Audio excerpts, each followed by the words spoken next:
As máscaras.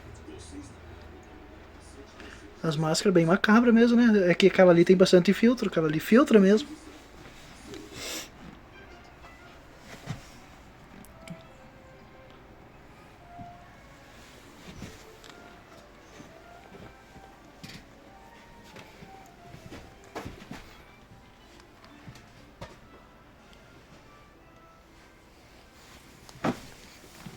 Olha as colheronas.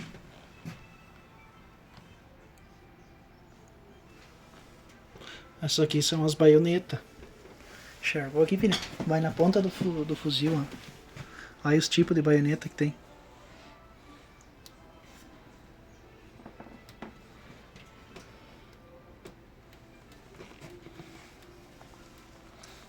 Aqui para os cantil e as marmitas.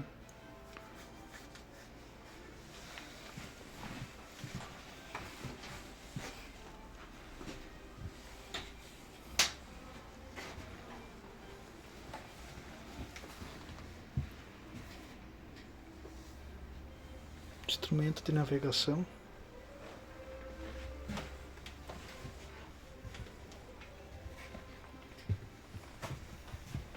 As lanternas. Os binóculos.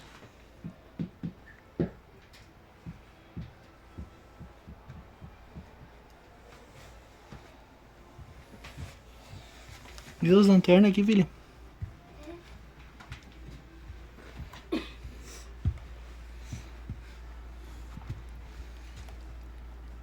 Essa linha.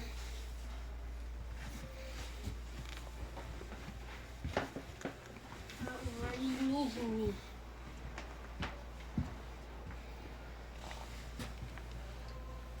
Ai, deixa eu pegar o iPad. Não tá pegando. Olha as espadas aqui, ó. Olha só, filha.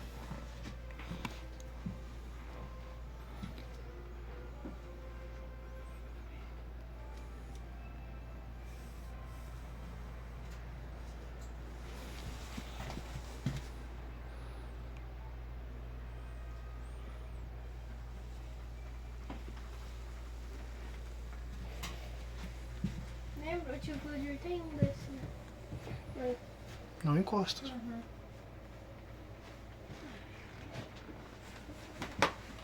Capacete dos bombeiros, filha.